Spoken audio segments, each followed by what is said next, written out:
In Australia, around 1.5 million men report lifting weights regularly, with countless young guys in their teens, 20s and beyond structuring their lifestyle around building their bodies in the gym. For many, the gym is a safe haven providing structure, growth and community, but there is a dark side, with research showing 1 in 10 gym-going men may experience muscle dysmorphia, a body image disorder based on an obsession with not being muscular enough. The dramatic rise of young fitness influencers and constant exposure to extreme, often steroid-enhanced physiques on social media has raised the standard of what's now considered impressive to heights that would have been unthinkable a few decades ago, making it harder and harder for young men to separate their expectations from what's realistically attainable. For gym rats, bodybuilders, and teenagers just starting their fitness journeys, the drive to get bigger and leaner can easily become all-consuming, if not tempered with a healthy perspective. Oli and Rayan are 21-year-old natural bodybuilders prepping to compete for the first time. Their journey started like many others, as overweight schoolboys chasing confidence and control.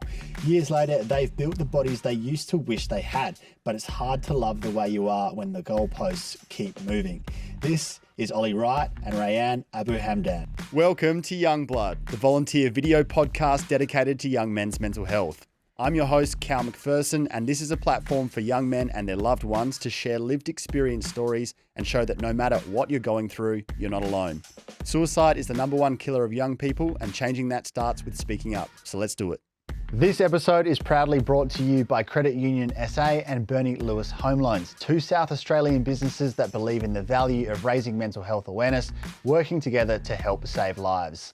Improving the mental health of our communities is a complex challenge that calls for speaking up and taking action, and sharing lived experience stories is a major part of making positive change. We couldn't bring you these podcasts without their support. This show touches on some tough topics that may provoke strong emotions. If you find anything in this chat distressing, please do whatever you need to do to look after yourself. I think I was about 16 when I picked up my first weight, and then I don't think I got into it until I was maybe 18. Rayan, what about you? I was, a couple months after my 16th birthday when I was really getting into it and joined Darramut. And what motivated you guys to get into it? I got called midget with man titties by a fellow member at my school. Were you on the plumpier side? I was short and I was chubby, and I thought that my charisma would, oversee that, and it would have got you pretty far. You're a pretty charismatic guy. I tried, I had to make a personality for myself, and it didn't work. And then only when I started lifting, I felt the confidence to then start, So did that cut deep? It did. I actually saw him at a party a while ago, and I thanked him for the comment, and he was like, I don't even remember saying that. Every run I did, those words were in my head. Probably was really hurtful at the time. Oh yeah, like it cut deep. I tried to hit him back with a comeback, and it just did not, it didn't land. And I was, from that moment on, I was like, okay, I gotta switch things up. So. What about you, Ryan? Why did you get into it? For me, similar. I was always overweight for a while, but it wasn't a specific comment or anything like that. For me, it was more so gradually just being a lot more overweight than everyone. I was always on the taller side, but then everyone caught up to me in that regard. So then I was basically just overweight. And so I wanted to do something to change that. And just getting fitter and healthier. Like, I always played a lot of sports, but getting into the gym really helped me actually change my physique and see the changes that I wanted to see. I was opposite to that. I was really skinny, and I used to get called anorexic and get called bones by my own family and stuff. Oh, wow. You're supposed to just cop it and not care and know that you're not meeting whatever the standard is, whether you're overweight or you're underweight. But there's no real sympathy there for young guys. In high school, there was no understanding of. There was no difference between supporting someone and letting them know, hey, look, I think you're overweight, you need to do something about it. Because the reality is it's unhealthy. But back then there was just such a climb for popularity in the whole of, and everyone's hitting puberty at different times as well. It's moving goalposts, and like you said, everyone's competing for popularity or jostling for a sense of identity. And I think particularly for men, it's really easy to hyper focus in on the body. Like when we're young, we don't have much else to show for ourselves. You can say, oh, well, if I get fitter or I achieve more on the sporting field or I have some muscle on me, then I'll get some respect. And it's just like a simple A to B kind of way of thinking about it. Yeah. So when you were at school, how many of your peers were also getting into the gym around that sort of 16? At my school, there was not really anyone. There was one kid who was a year below me, and there was a kid who was in my year. We went to primary school together, but we didn't really talk until I got invited to some little gathering where it's probably the first time I started like finding alcohol. And then from that, he was like kind of known for the guy on the footy team to just plow through everyone. And from there, he was like, oh, come to the gym with me. So I did that. Me, him, and the kid that was a year below us, we started going to the gym, and it was kind of just us three across the school. Like no one really else was sort of into that thing, whereas we all kind of had our own reasons, and we were like, that was all we really wanted to do at the time. So we were so hyper focused on that, and that was around, late year 11, early year 12, and the more we kind of did it, the more people started to notice, and no one really wanted to join in on it or do it as well. It was just kind of us three, and people would have all these questions, and it started getting to the point where we were really confused why people wouldn't want to do it. What feedback would you get? Well, it took a while for me to start getting, it being noticed, but like I made a massive change between year 11 and year 12 coming back in a lot. Like I had, people used to say that it was a massive glow up, and I was like, you see yourself every day, you don't see that, right? And that's, I'm assuming, something we'll touch on later, but it's like, you don't see yourself, you don't see big change because you're looking at yourself every day, but everyone else, they didn't see me for, 2-3 months, and I came back and I looked completely different. I'd lost weight, I grew my hair out, I was more confident, and people started to notice that, and I started to pick up on the respect, which then started to grow my confidence. But you started out doing it because of what other people thought, and because of the comments you were getting, and I assume wanting to prove that guy wrong at least, or trying to change for the way that you were being viewed. So when you started getting those positive comments and you saw the changes and other people started to say you look different, like did that deliver you what you'd hoped you would get? In a sense, But by that point, I was already at the point where I was like, I want more. I need more. I want to look better. I want to be better. And all these people are starting to respect it. But there was also a sense of, now egos coming into play of like, this is really good. Like people are noticing me at the same time. So it was a understanding where I sat in terms of how I felt with people noticing change, but also like a sense of, are you okay with how you look still? No. So... What about you, Ryan? I feel like for me, I was lucky. A lot of people at my school sort of went to the gym. With the school gym, a lot of the sports sort of got involved.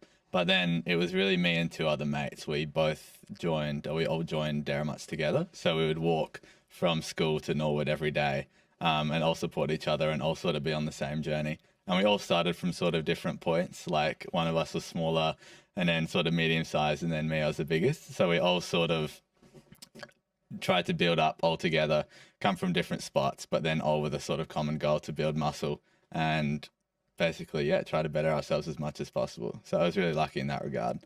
And then, sort of went through a lot of different people going to the gym, and I think inspired a lot of people as well to go to the gym. I think I really fell in love with it pretty quickly, and then also fell in love with sort of teaching other people and showing them what to do. And that really helped both my journey, but then also the people around me. Try and inspire them to get into it as well. Did you feel pressure to look a certain way? I think for sure. I think there's definitely an expectation as a young guy to, be really fit and try to look as best as you possibly sort of can. So it's definitely pressure just from everyone, but it wasn't necessarily one person or one group of people pressuring me. I think it was just the general societal sort of pressures.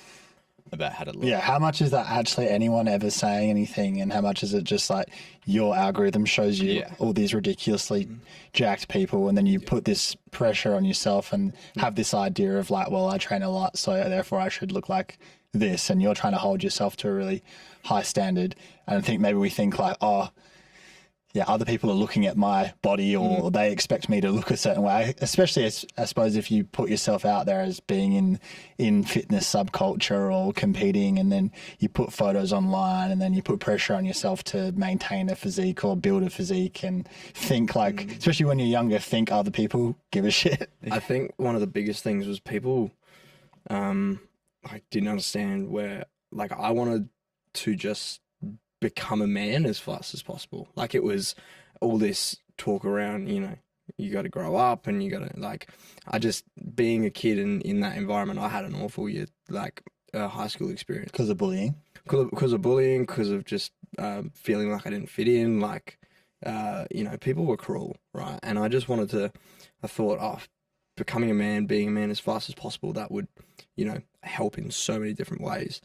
So that when, you know, I found lifting, it was like, okay, this this could make me more of a man. Accelerate through that chapter of your life and get to the next stage, because you can't control how fast the days go past, but you can like make yourself appear older and more mature. And I guess that's a controllable. Yeah. I think so many young guys feel that way, where we don't have the financial side of things yet. You might be working out what you want to do for a career.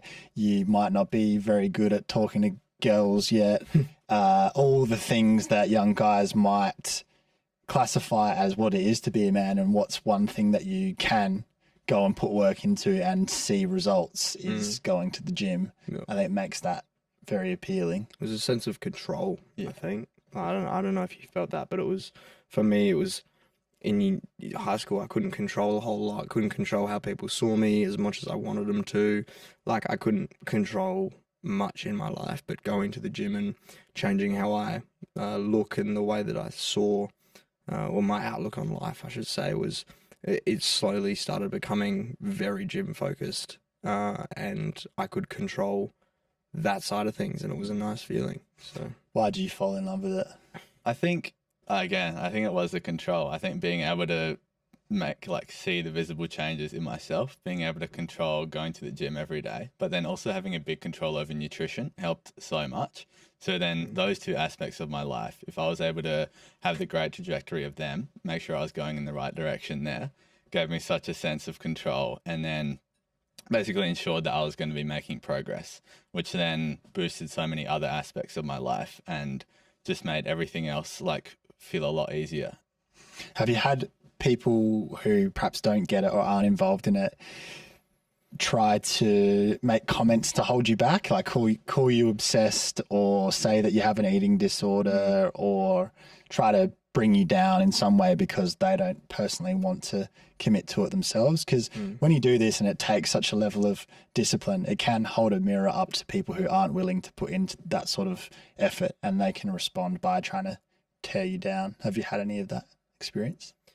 Yeah, me personally, I've had quite a lot of people be like, oh, you know, don't go to the gym, like you've got other things you could be, you know, doing instead, homework, hanging with family, all this stuff. But it was year 12, crucial time, and even coming out of that, where I had other studies after year 12, like, people would just not understand. For me, it was a lifestyle. It was something I had to do, had to hold myself accountable for. And they were like, I don't understand why you're choosing to go to the gym instead of choosing to come to this party or choosing to do this assignment or anything like that. It was something that I couldn't understand, why people were confused about, why I was trying to better myself and better my body.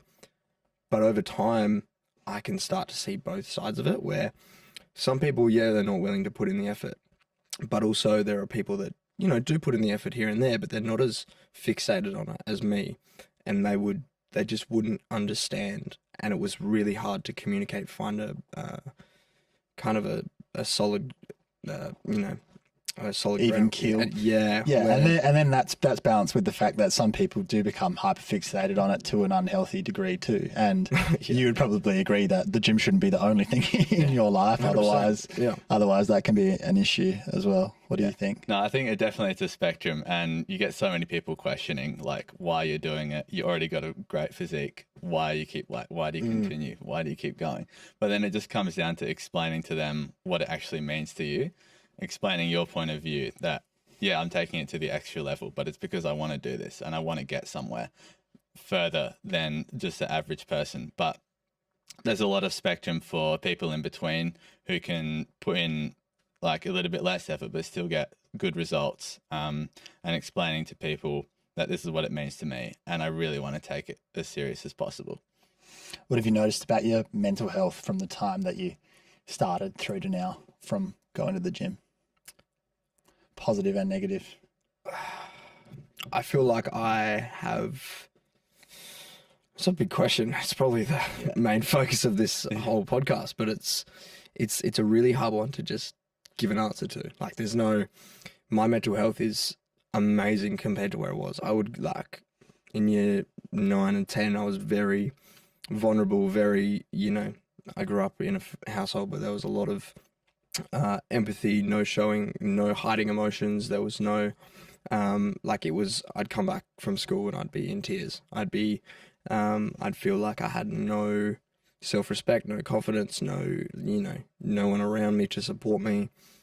And finding people was the first step of changing that. So finding people that understood, were willing to help, wanted to do the same things, that for me instantly boosted how I perceived life. And Do you mean mates? mates, like having friends, support systems. There was a point where I had no one. Like, my best friend said that I asked him to go to the movies. This was like back in year 9. I asked him to go to the movies on school holidays, and he said, "Oh no, I actually, I don't really want to. Like, I'm sorry, we'll find you really annoying now." And like, he was straight up brutally honest, and that for me, that put me in a spot for about the next year where I was so conscious of how people saw me. I started to change everything about who I was, just so that people could, not think I was annoying. Was there self-loathing there as well? What do you mean by that? Like, did you hate what you saw in the mirror? Yeah, big time. I would get in the shower and think about, how I was going to be better every day. Like, as a year 9 student. So intense, isn't it? Yeah, it was so intense. I'd sit in there. It was, if I didn't change who I was and how I was living, what's the point? Like, I didn't know much about, finding things to grip onto in life. So it was a matter of trying to find something to keep me going, and over time, an anchor and something that action that you could take.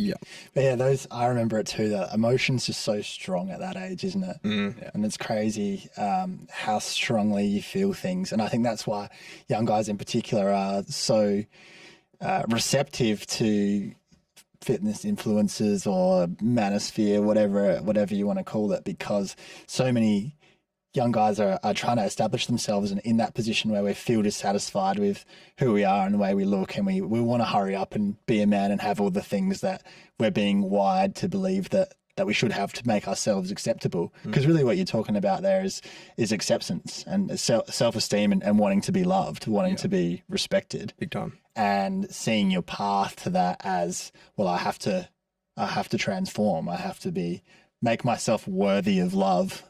You're probably not thinking of it at that level, but that's what it is, isn't it? Yeah. Big time. Do you have any feelings that intense? I feel like not quite as intense. I feel like it was just such a roller coaster in terms of the image itself. Like, seeing myself every day. Sure, one day in the gym I'll be really happy with how I looked, and I'll be really content with the progress I'd made. But then I'll look on social media or something like that, and I'll see how far people have come in a similar amount of time in the gym as me, whether they had better genetics, better starting point, better information to go off. Seeing that I hadn't made the same progress that they had would really put you in a spiral for, could be a couple of days, could be a couple of weeks, and just seeing not the changes and not the progression that you see in other people would have a really negative impact. But then just making sure that I was consistent with what I was doing and keeping myself sort of well informed would sort of put me back on the positive sort of trend, and that would help a lot. But yeah. And comparison is the thief of joy, but particularly when it comes to starting out in bodybuilding, 100%. I think if you can manage to do that and just, the cliche of just compete against yourself, then you can be all right. But the temptation, obviously, you start off because you're comparing yourself to your peers and you're saying, well, I need to be better compared to other people my age. So then you're doing that even more with even more of a focus. Once you're in the gym, you're comparing yourself to other people in the gym. And that used to be okay, but now it's not just that. It's comparing yourself to the entire world, where you've got a very small percentage of people, like the 0.1% with insane genetics, often on drugs, but they might be young, they might be in their early 20s or whatever. And then you're comparing yourself to them and actually believing, like, I need to get to that level. And you might be in really, really good shape objectively, but you start to more and more lose sight of what that is. How do you think the standards of what constitutes a good or a muscular physique have changed since you've been aware of?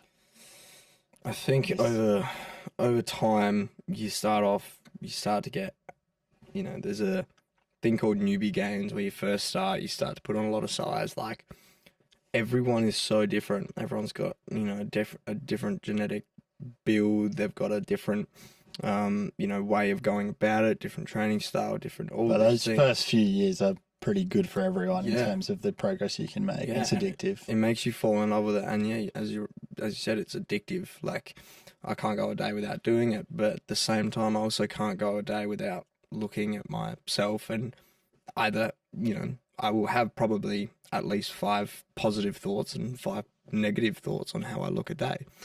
There's so much that you can do about that, but there's also not a whole lot you can do. So monitoring how you train, how you eat, all of this stuff. So I've got gum in my Take it out. You can take it out. I will. I think you're going to swallow it just then. Yeah, I might.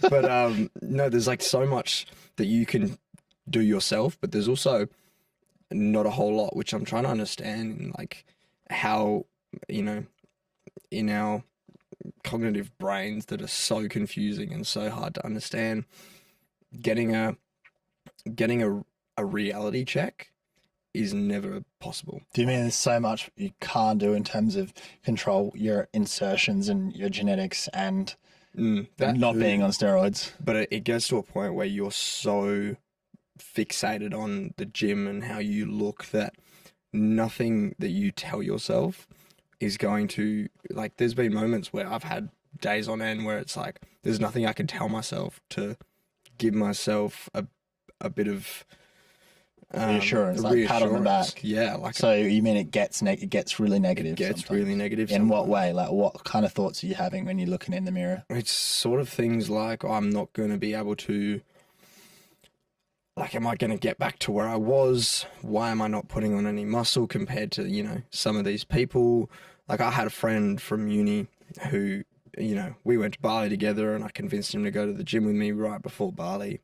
He's been at it for about 6 months or so, and he had a soccer background, had a bit of muscle, he was lean, but he wasn't ever into it. And he's been training, 3 or 4 times a week, and he's already put on just as much size as what I would see myself being at. And it's really, you're like, whoa, I didn't mean be better than me. I was like, hey, like, look, I got you into I'm the this, gym guy. right? Yeah. Just have some settle. respect. Yeah, but like, I'm so proud of him, and there's nothing that, there's a difference between showing someone, well, it's hard to differentiate between having someone do really well, but also you looking at it being like, well, why didn't I get the same results? Why am I not feeling as positive as they are? Yeah, so someone else's success, the initial involuntary thought you're having is that this is a reflection of my lack of achievement. Big time. Yeah, even though they're doing something good and you're acknowledging that. Yeah. Yeah. Yeah, what about the voice in your head? I feel like even when it comes down to it, even if I can logically explain to myself that, no, I've not lost any muscle and no, I'm not looking worse than I was last week, more often than not, the emotional side would just take over. And as Oli said, there's nothing you can tell yourself that'll make you and convince yourself that you are looking good.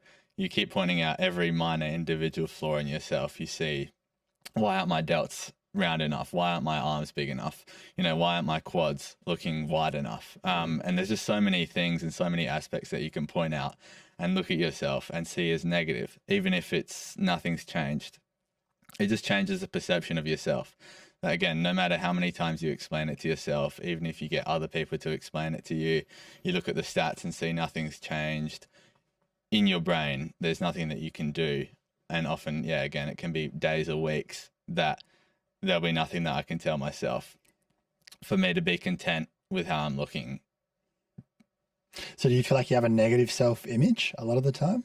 I feel like not a lot of the time, but I feel like there are certain periods, it goes up and down, where the self-image will be very negative. And I think, again, it comes down to comparison and comparing yourself to other people. And even if not like they're not necessarily on steroids or anything like that, it's very difficult to gauge what I look like versus somebody else. Even if I'm standing right next to them, it's so easy to see all the great things that other people have and all the great features that they've got. And on yourself, even if you've got a similar amount of features, you just look at all the negative stuff. And yeah, so that's muscle dysmorphia. And we go to the gym, we think girls are going to care, but really it's just other dudes, complimenting each other. It is. And you'll say something along the lines of like, oh, well, there's no way I'd ever look anything like you. And the guy'd be like, oh, bro, like I look shit, kind of is like the response, because the more you lift, and especially if you add androgens, but the more you get into this whole subculture and are obsessed with it, the further away you get from reality, or possibly, and the further away you can get from being grounded and actually loving yourself. And it's just like more and more and more this insatiable drive to get bigger and be better. And then a lack of ability to be able to actually appreciate it and see the progress in yourself. But you can see other people and be like, wow, you're doing incredible. Meanwhile, you might be massive, but you just still think you're not good enough. It's actually really funny you say that, because one of the first times I reckon we met, there was one of our first ever conversations, maybe it was third or fourth or something. It was, bro, you're looking incredible. And I think I said that to Ray, and he was like, well, what do you mean? Like, you look really good. Like, and it was this like, it's so funny to say it, because that's exactly how, you know, we started getting close and started like girls on a night out when they're like in the toilet, talking about how nice each other's hair are. Except and stuff. Us as guys, we're not going to turn around and then, you know, say. But we do it in the gym. But we do it in the gym context, and I think it's because we know how much it means to us, kind of beneath the surface, because we don't want to go around telling everyone like how important our body image is to us and how much we care if someone says, "Oh, you still going to the gym?" or whatever it is. Yeah. But the truth is, we do really value it so much, and so I think we see that in our peers, and we want to compliment them on it because we know how much work they're putting into it. I want to go back to your point before about, you know, you go up to the biggest guy and he's like, "Oh, you look really good," but there was this thing that I saw on social media, and it was, you're always going to look how you look, but you may be unhappy with how you look, but the guy next to you is probably looking at you going, "I want to be like him." And then the guy, you know, on the other side of you is going, "Wow, there's also another guy in here that, you know, I want to look like." And then that guy is probably going, "Wow, I want to be like that guy." Yeah, there's always a bigger fish kind of thing. Yeah. But then the other thing is, once you do train for another 6 years and you look like that guy that you used to want to look like, you're not satisfied by that. Yeah. Oh, yeah, big time. It's interesting how the perspectives change. Like going into lifting, or even before as a kid, you'd think, "Oh, wow, like Ronaldo or something like that's got the best physique, and I want to look like this sportsman or whatever." Yeah. And then even in your first couple of years of lifting, you start seeing these bigger and bigger people, and then that becomes a goal. And each time you reach something new, you create this. Yeah, so a guy like Ronaldo, who's renowned for being one of the most aesthetic men on the planet, right? But he's been famous for 15 years, and I think that's an example of physique inflation ever since then, because it used to be Ronaldo take his shirt off and have his 8-pack, and the whole world's like, "Oh my god, he's like the most shredded guy ever." And now, so many even teenage boys would say, "Yeah, he's skinny." Like Yeah. he doesn't have enough mass. There Or like was- Brad Pitt in Fight Club is another really classic one from that movie 20 years ago or whatever, where he used to have the ultimate physique, and now so many young guys would watch that and be like, he has no chest. Yeah. But there's also like, obviously this sport, this hobby, whatever you want to call it, for me it's a sport, a lifestyle, all this stuff, but there's a certain ego to it, not that you want it to be a negative ego, and not that it is. Well, it's a very narcissistic pursuit, potentially, isn't it? It's all about just you. Yeah. But yeah, that's like, and that's how people look at it like that. People look at it like, oh, this guy's so cocky. But deep down, it's, you know, if you don't have a little sense of ego, like you're not going to go anywhere with this sport. If I didn't, you know, have some sort of, okay, I look really good today, I wouldn't want to, you know, if I had the opposite, like I feel like shit every day. As far as competing, big time. Like there's a guy who I used to look up to and be like, just like if you're an athlete, you can't go in being like, I'm probably going to lose today. That wouldn't work. And it's the little wins where you're like, oh, I really want to look like this guy. And then even like one thought can ruin your day, but there's also thoughts that can make it. So you look at a guy who you used to look up to, and now you look at him and you're like, well, I'm like, now I look either better or look like you. And it's not in a cocky way. It's just, this is my progress now.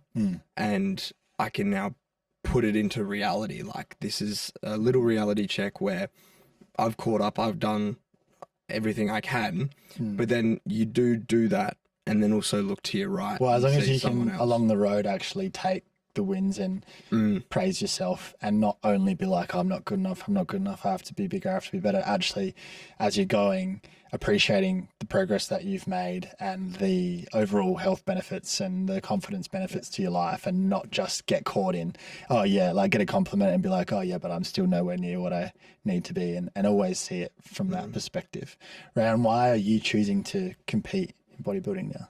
I think I just want to push it and see how my progress actually stacks up against everyone else. I feel like bodybuilding is a stage where it puts everybody's best physiques to light, and there's very little that you can sort of falter in between. Like, it's just a test of how well can you prepare for this competition, how well have you trained, and how much muscle have you built over your lifting career. And putting yourself up on that stage and directly comparing yourself to other people will give you the best gauge of how far you've come and the progress that you've made over your lifting career.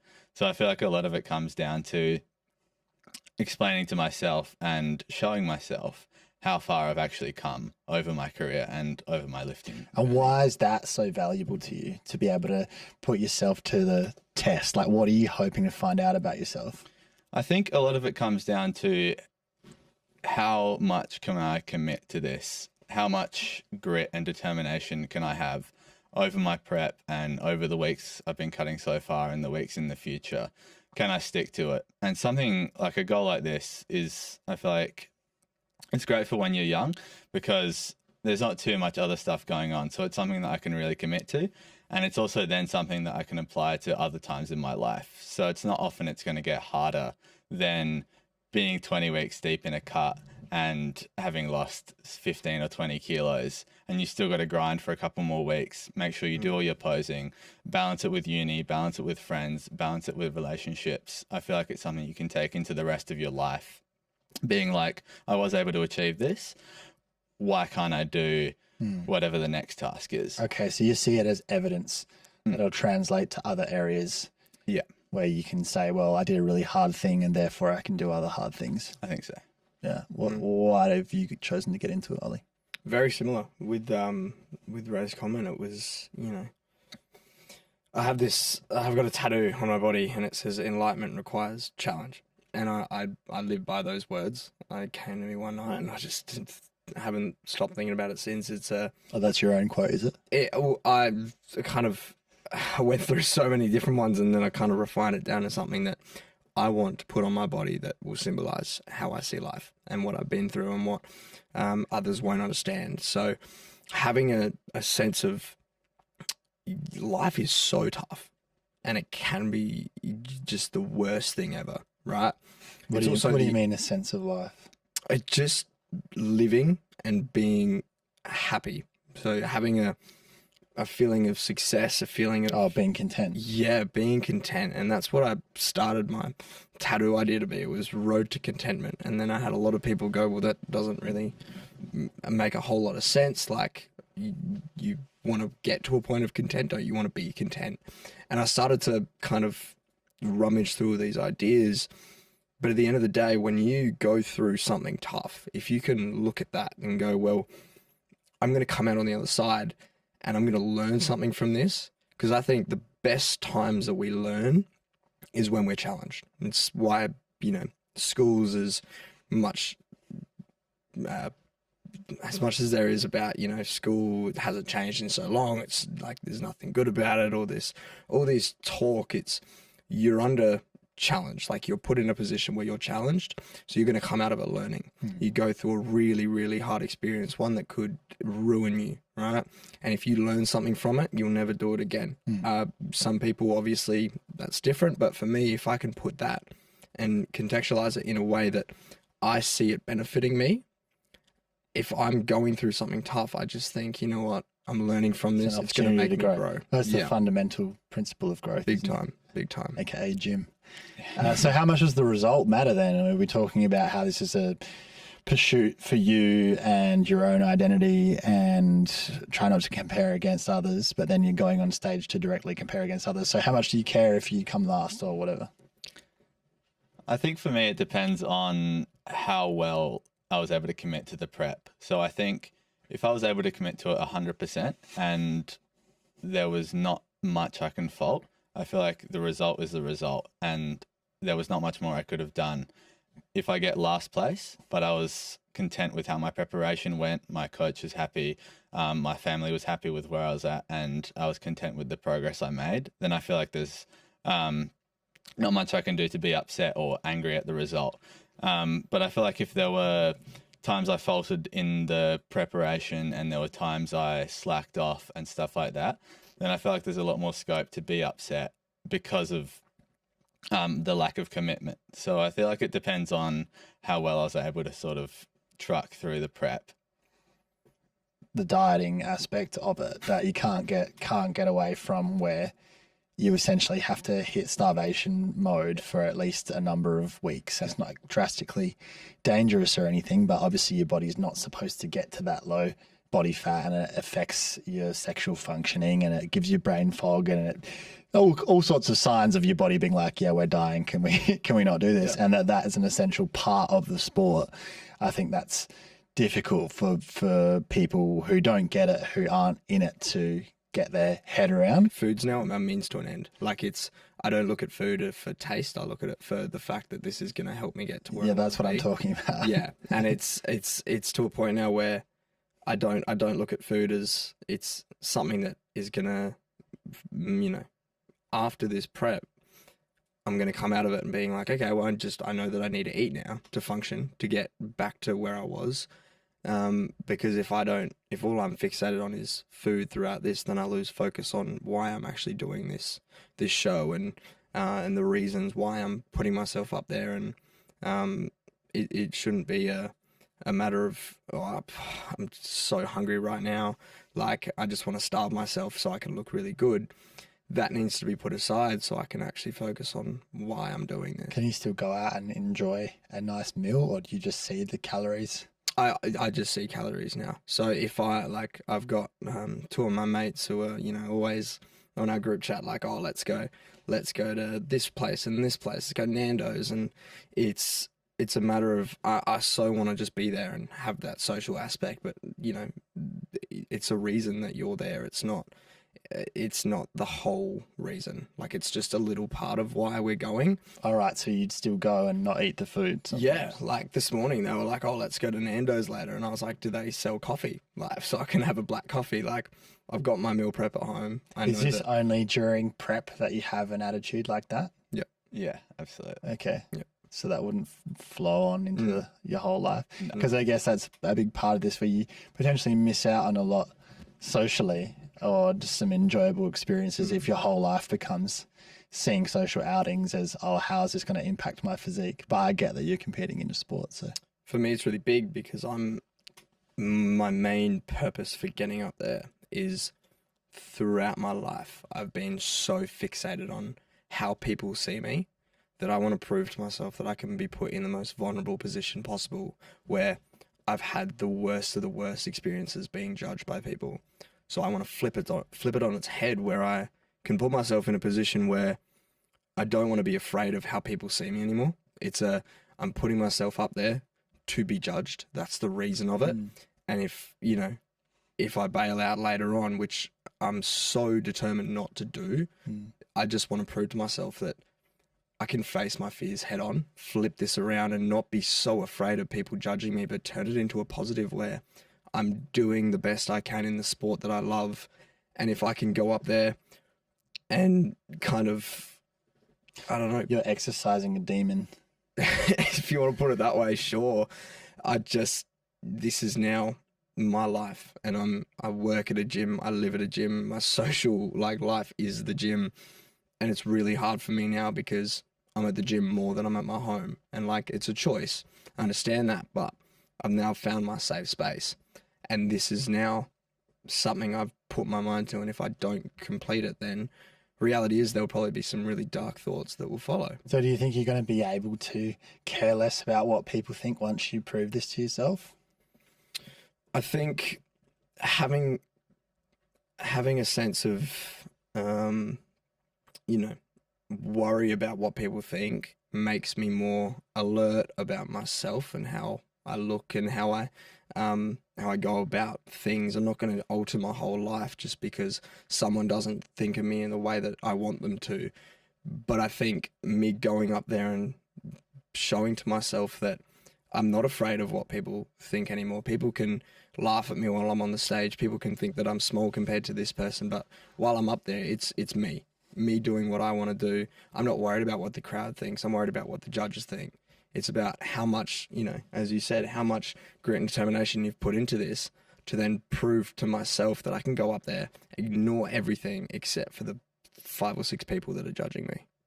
Are you trying to go up on stage once and prove to yourself you can do it and then not do it again? Or are you wanting to be a career natural bodybuilder? I think it will be more so that it'll be a one-time thing and proving to myself that I can do it. I think my plan at the moment was more so to sort of cycle through different sort of sports, like maybe next year I do powerlifting and stuff like that and challenge myself in different sort of ways. So having it more of a once-off thing, I feel like means I can push it even harder. And if I find something that I really enjoy, say this year I don't love and fall in love with bodybuilding after the competition, but next year I fall in love with power building. At least every year I was able to put 100% into whatever I chose that year and then decide on whether I love it and whether it's something I want to pursue into the future. I feel like it's difficult to say, obviously. Yeah, I get it. See, it occurs to me it's kind of like, because we don't have really obvious rites of passage in our culture, that I think this is an example of young men creating their own rite of passage in a way. Like for you guys being the age that you are and coming from the background of not being happy with the child versions of yourselves, it's like by committing to this and going on stage and going through it all and being dedicated, you've kind of created this rite of passage for yourself from a boy into a man, at least physically. Like it seems to me to be emblematic of that. I don't know if you kind of think of it that way, but it's kind of like, I remember everything that I was and what came with it that I didn't like, and here's all the work that I've done, and I'm showing myself now that I'm sort of worthy as a man. You probably don't think about it on that level, but I kind of, yeah. For me, at least, this is the only thing that I, base my life around now. And I've obviously got other things that I'm working towards, and that's, all gonna happen. But for this moment, if I've said that I'm going to do something, I'm trying to build myself up to a higher standard where if I say I'm going to do something, I'm going to do it. I think that's actually the most important part and the most important takeaway that you can have is becoming a person who does what they say they're going to do, and that's going to transfer over into the rest of your life and stand you in really good stead, because there's two kinds of people. There's people who do what they say they're going to do, and there's people who talk a big game but never do it. And that's a huge foundation of true confidence.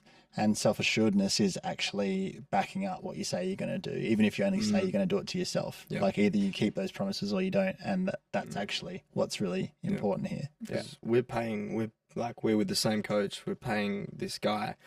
He can only do so much, right? But reality is, it's your decision. You can do as much as you can do. You know, they're going to support you. Your family's going to support you. Your friends, the people around you in the gym are going to support you. But that support only goes so far. Like, you know, you can get all this help, all this praise from everyone. But if you're not willing to look past the body dysmorphia cues and the things that set you back, if you're not willing to push past the struggle, then that kind of is going to be a bit of a letdown to me, to be like, well, I couldn't actually, as you said, complete what you say the task of doing, you know. So what about guys younger than you now who you see getting into it, especially you, Ollie, when you're working on the desk at the gym? What kind of patterns or changes do you see in kids? I mean, we go to the same gym. I see kids there who are in high school. They're there every day that I'm there before school training. What kind of patterns do you see in young guys? there are two kids there who are both, you know, year 11, year 12, really, really friendly, always want to come up for a chat, and it's great. You can see that they're really into it. And they train around the same time that you're there in the mornings, and they're there every day before school. And they've got, you know, all this passion around the training side of things. But as you mentioned earlier, like the diet side of things is so important. So they came to me with advice, and like, as a member of staff, I'm just there to do memberships and to make sure the place runs smoothly, but they wanted advice, and I'm trying to help them out in the best way possible. It's just stuff that I wish I knew when I was that age. So you said that when you were young, you focused on your diet and your training, whereas I only focused on my training, and that's probably what set me back a bit, is because for the first 2 years, even 2.5 years, I didn't think anything of nutrition. I just thought it was protein, and that was it. Whereas these kids are so, they're so willing to do it and to learn, that even little bits of advice has like boosted their, you know, their want for, you know, getting the most out of this. So I see a lot of people come in. Some people are way younger than me, 18, 17. They're already talking about steroids or have jumped on steroids. And it's quite upsetting to the fact where a lot of people who start really early lose motivation, and they don't see the point after, you know, 2 cycles or 3 cycles. They get on, they want to be the biggest possible, and they do get really big. And then after that, they go, well, I've either done this wrong, and now I'm in a lot of trouble health-wise,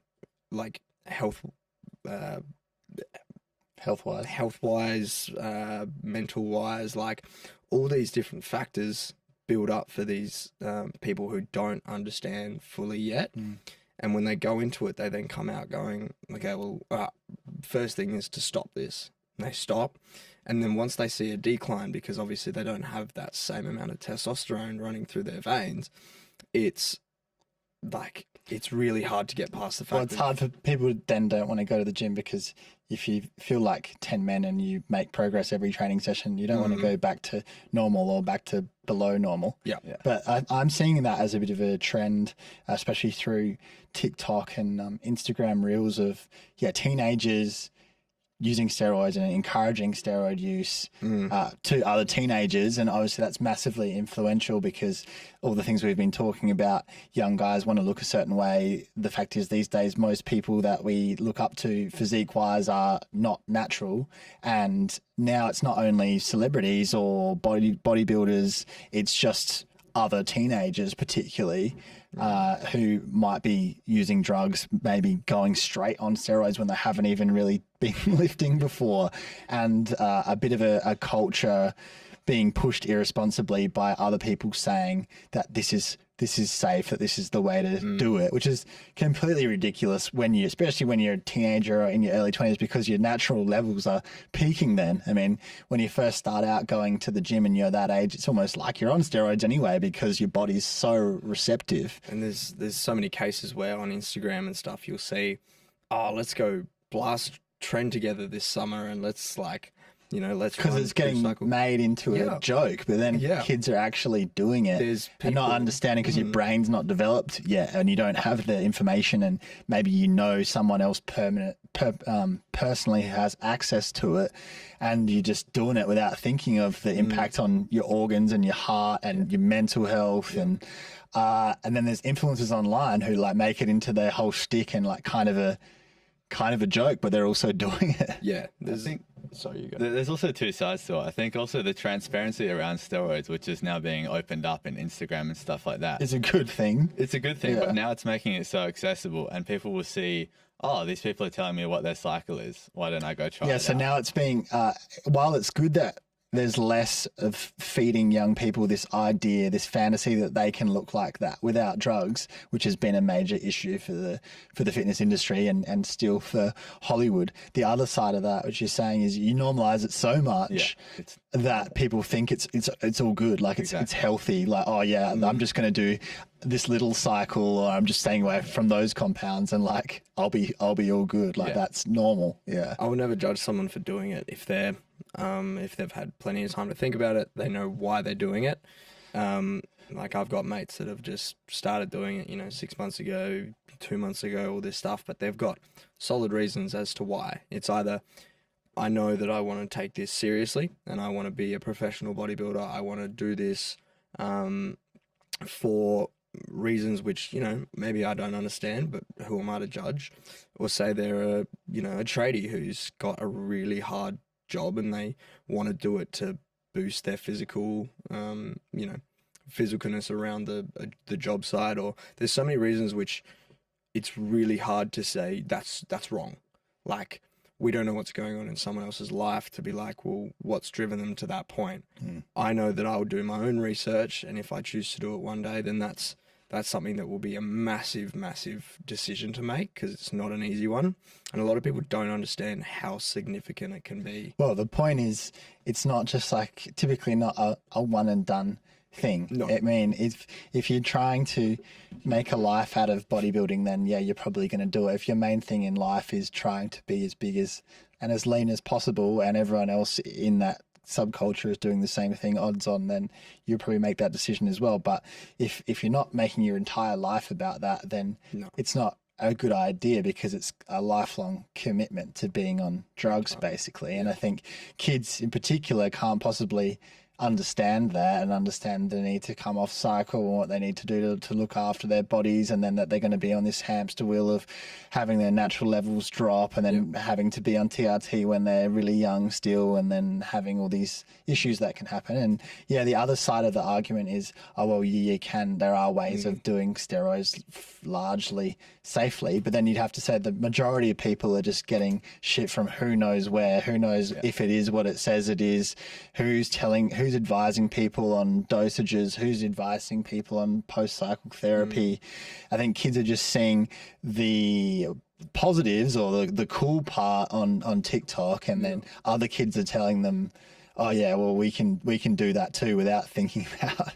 Rayan, I don't know if you ever had this in like your coming up and getting into lifting, but when I was in the back end of year 12, where we were coming out of school, we felt like we were, men. We had all this free time after year 12 where we could just relax and get away from everything.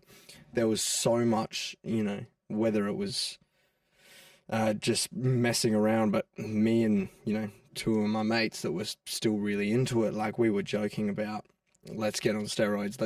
There wasn't even a joke at some point. Like it was, let's do this. Let's just do it, because why not? Let's just get really big while we're young, so that we look really impressive. And it was an actual thing for about 3 weeks. We were going to do it. We were going to go on.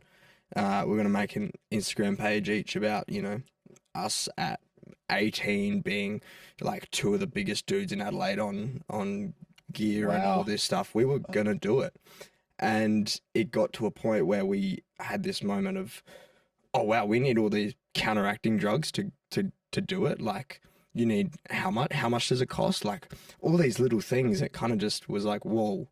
But if we, if those little things that we didn't research before,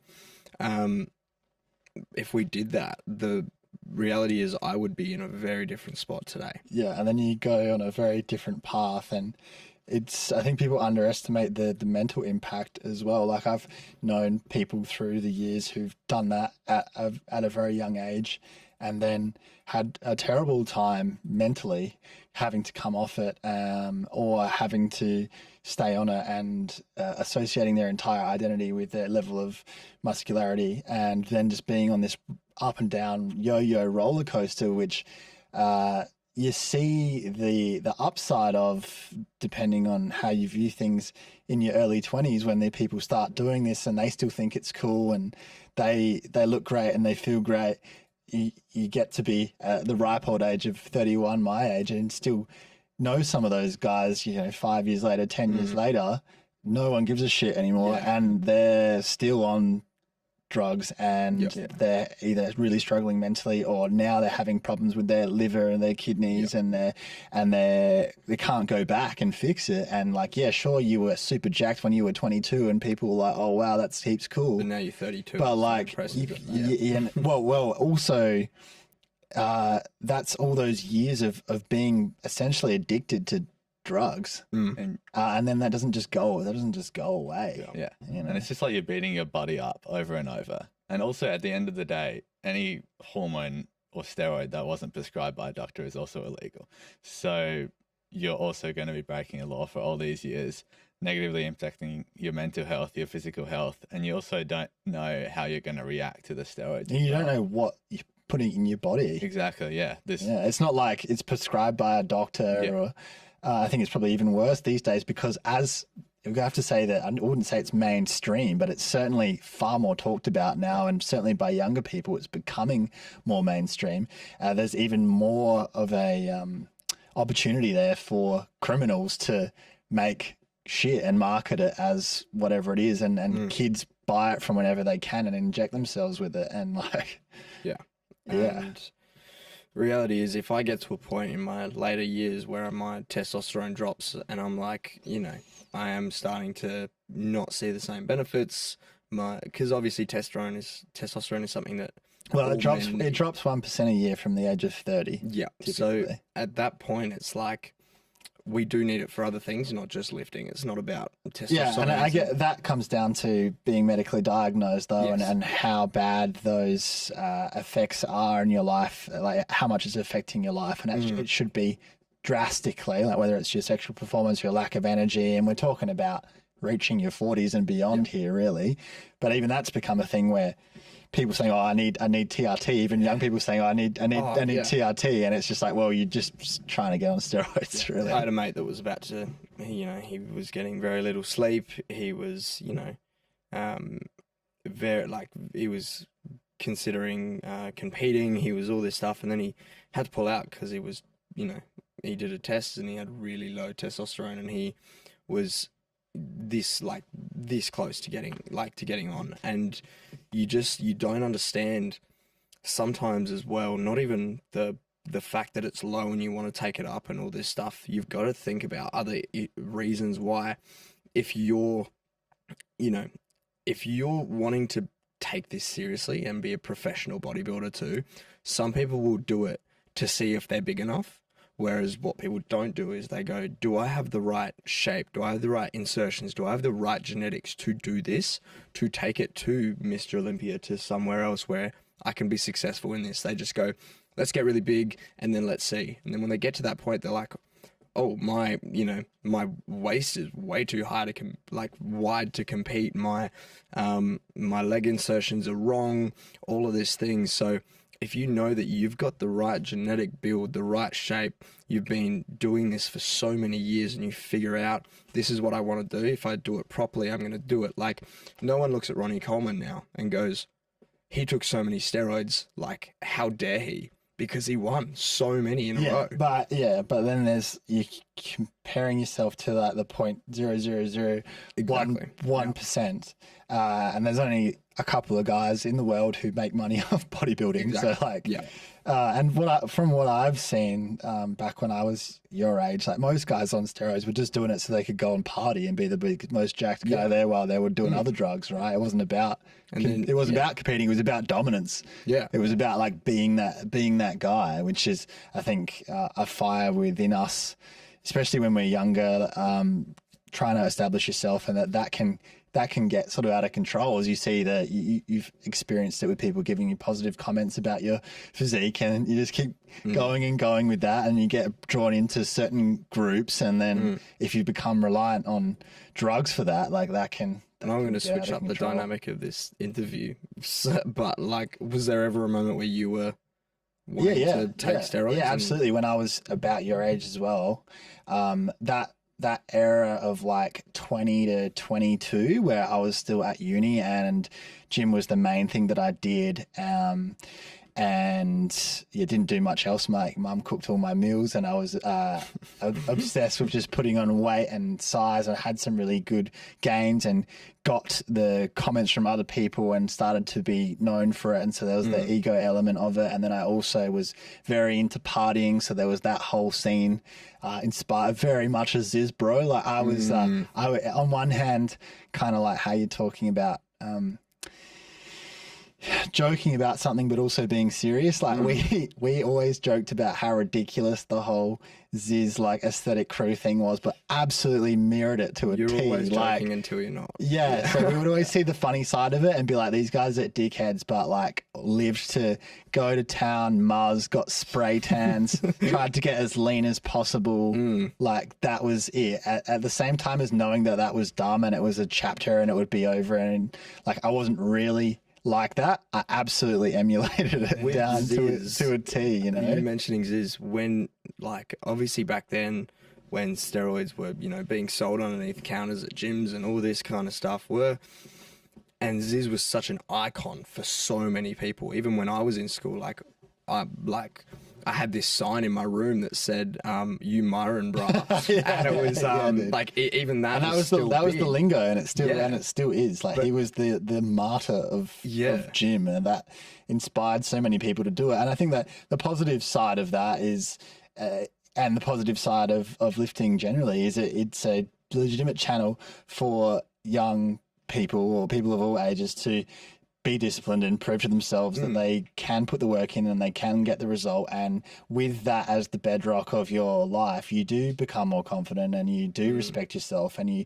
do get more done and you have more energy and you're probably a nicer person most of the time. So it is massively beneficial, and I think a great way to start to turn your life around if you're at the bottom and you don't know what to do and you don't know where to start. Well, start with training because it's going to be so good for you mentally and it's going to boost your confidence. I couldn't rate it more. That's why I've been consistent with it for 13 years. With the gym, and obviously the side effects we've talked about and how we feel about our bodies and all this kind of stuff, as big as, that can be a negative thing. I reckon in my personal experience, the reason I'm still doing this, it comes down to the fact that I've found a community, and the whole lifting thing is a community in itself. So if you are having a bad day, you're having a good day, you still go to that same place that you always go to just let go. And there are people there who feel the exact same way as you. And there's a whole community around it. And I see it firsthand. Like I'll go up and introduce people to another person within the gym, and they might already know each other, or then those two meet and then they introduce others. And people are friendly, and there's a mutual respect there, and it's kind of, I've done martial arts as well, and it's similar, where people are striving towards that shared goal, and people outside of those environments might think like, oh, those people are probably like really narcissistic dickheads, but often they're actually really nice, encouraging people, so people can find that sense of belonging there. Yeah, I think that's why it's inspirational, a lot of the younger generation getting into it, because I think it promotes such goal-directed behavior from such a young age, and you can apply it to so many other things in your life that if they don't take it so far, and if they don't get addicted to whatever drugs or anything like that, or they get too far into nutrition or gym or building and stuff like that, I feel like it can be applied to so many different things that if you get into it 5 years earlier at 16 or 17, there's so many great positive benefits, as you were saying, mentally and physically, increasing your confidence, increasing your muscle, and all these great effects. And the habits that it puts in place, which don't go away, which is really worth having, because it shows you if you want to achieve something, you actually have to put the work in, and either you did or you didn't get the results. And if something's not working, you have to think of a way around it, and you have to really look into understanding nutrition and actually how do I look after myself. And I think that is massively positive. And I think that the gym story overall is actually a really positive story, and I'm a massive advocate for it, because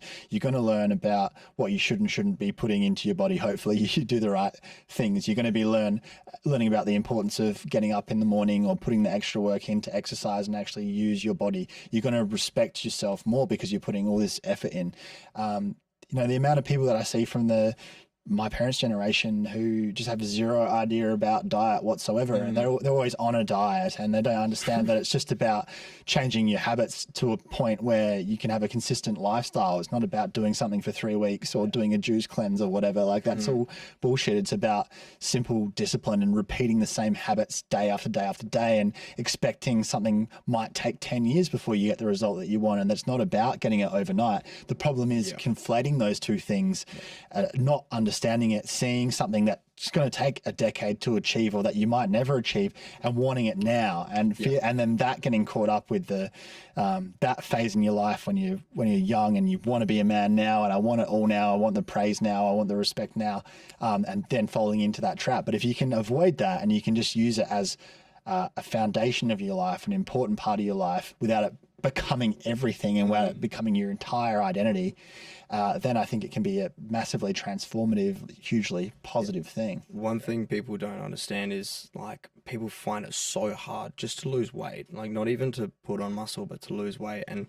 there's a whole stigma around the fact that you need to change every aspect of your life, otherwise you're not going to grow, which is not true. Like, people don't understand you can sit and you can have a couple pieces of chocolate or a glass of wine at the end of the night. Like, you can do this stuff.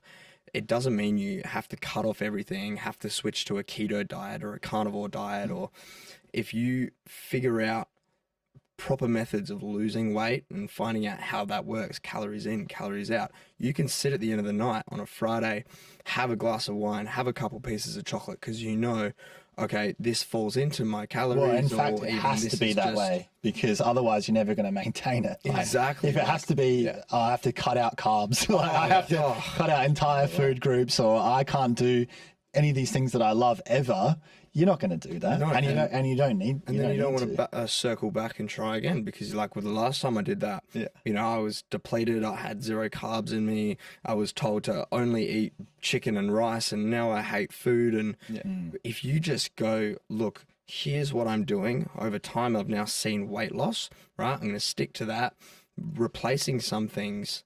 And I don't like the whole calorie tracking side of things. I think it can be, for the general population who just want to lose weight, it can be very manipulative, and people take it to the next degree where it's really dangerous. But if you can get some sort of a grip on, this is how many calories are in something, you don't have to track it, you don't have to do anything. But if you get an understanding of what your body needs and what is in each food, you can go and, instead of having 4 donuts from Krispy Kreme, you can have 1 donut and a protein shake, and that's less calories, but you're still getting that little sweet kick. Do you know what I mean? I feel like it's just, it comes down to being good like 80% of the time. And sure, 20% of the time you can go and enjoy yourself and not have it have an impact on. But it's just about building the habit. It can't become that self-punishment thing where it's like you're essentially basically self-harming at a certain point, because you put this standard for yourself that you have to achieve, and that means you can never slip in any way, and you're holding yourself to this account. And and obviously we're putting ourselves in a position where we have to follow a meal plan, we have to do this, we can't eat that, but that's our own choice. We know what we're doing, we know how that if at the end of this, when we get to a point where our body is so depleted, we know that, I still can't eat this because that's going to be bad. We've now got such an understanding that following these foods, it's not the foods that we're following, it's the calories that are associated with it. It's the fact that we have to stick to this because we have a goal. But after this, when there's no goal, it's going to go straight back to, that 80-20%. Yeah, and you're competing, so it's different. Exactly. Taking it to that next level. Yeah. So are you guys, do you see a current time or a future in which you're actually happy with the way you look and the way that you feel, and you're not obsessed with having to be bigger and leaner? Yeah, I think absolutely. I think especially when your career takes over and your physique and fitness and stuff like that will be put on maintenance, I feel like a lot of the time you won't think about it because you'll be too busy to, ideally. So being at a point where you are content, which helps from building it up from now, being at a young age where you're in uni, you can afford to spend, as Oli was saying, like all your time in the gym, building yourself up and building a good physique, but then also educating yourself on what it means to be healthy and what it means to just maintain something that you're content with and something that is generally healthy and going to put you in the best stead possible. Yeah, and setting that habit in stone as well. Exactly. Because you're going to carry that on, and you're going to find that makes you so much more capable of managing the rest of your life. Yeah. And that me 10 years older than you guys now, I've done this ever since you did it. And that's been the thing that's kept me doing it. I mean, as your physical progress slows down, you find little things to work on or new areas to challenge yourself in. But it's mostly just that this is the life that you live, and it's all you know, and that's how your brain needs to function, and you need it for your energy levels and your focus, and so you just do it. And you're just so consistent, and you carry that on into other areas of life, and other people will be envious of that or won't get it, because it's like, well, how do you stay motivated? And it's like, motivation has nothing to do with it. It's just so ingrained in who you are, and just the bedrock of everything that you do, that you just keep doing it. And I think that stands you in amazing stead health wise, because your bones are going to be strong, your organs, everything bar anything that you can't control happening are going to be so much better off, rather than you get to midlife and you're very overweight or things have gone to shit, and then you try to change it, and it's so much harder. For me, it's the same but different. Like later on, it'll be something I think about less, but I think where I'm at now, I'm very happy with where I'm at, with having a control over, I know that if I want to put on weight, I know what to do. If I want to lose weight, I know what to do. If I want to try put on more muscle, I know exactly what I want to, like how to get there, how to do it. But in the sense of, will I get to a point where I am, content with where I'm at with my body, I think I'm there, but I like how it's going. Obviously, it's, as you mentioned, it's a roller coaster. I'm up, I'm down, but those moments and this body dysmorphia, being able to switch that from having such a negative impact on my life, where there was, awful thoughts coming into my brain, but there was also positive ones when I was first starting. I'm now at a point where this life and being in the gym, I'm looking at myself and I know, okay, I'm happy with where I'm at. I'm doing all the right things. I'm looking the right way. And if I look at myself with body dysmorphia now, I'm noticing the flaws. Can I do anything about them? Yes, let's do it. Can I not? Okay, that sucks, but let's just do what I can. And it's making me a better person, because I'm always thinking about how I can do better. And I think as long as you can still love yourself at the end of the day along the road. And I've noticed from the past decade that now, although I'm still completely obsessed with the way that I look, I'm more forgiving of times where I'll carry more body fat, or times where I'll feel weaker in the gym, times where I'm not as motivated to train, but I'll still rock up and do it anyway. Whereas when I was younger, I would really beat myself up for that and be like, why is this happening? And I guess part of it's education, but part of it's realizing that this is just a lifelong journey, and that really ultimately you're doing it because you care about yourself, and life's hard enough without beating yourself up. And given that this is something that you're not just preparing for a show, like you're training most days for your whole life, that take it easy on yourself, and understand that you're not going to be 8% year round and gaining mass Oh, when of you're, course. you know, when you're staying natural and committing to a lifestyle of training like you are. So it's just like being able to make sure that you can still be kind to yourself, and although you want to improve, which is a positive thing, you can take stock of how far you've come, and you can still be happy with yourself, like as you're going along. Yeah. I think, yeah. Oh, you'd know about it well, like managing expectations as you grow older. You'd see other people around you whose bodies like maybe even start breaking down in 10 years' time or in 20 years' time. And then you see yourself and you're still going strong and you're still seeing all these positive aspects. I feel like would help a lot. Yeah, and that's massively worth it. And I think just personally not wanting to be one of those people who feels like they're not in control of their own health. I mean, things happen to us that are beyond our control, of course, but you do notice that when you go and work in an office place, or you're around certain groups of people, or just from the kind of cultural narrative of, oh, well, wait till you hit this age, then everything's really going to go to shit. Oh, you think it's bad now, wait till, right? But then they're the same people who don't exercise, like they don't put the effort in, they don't know what they're eating.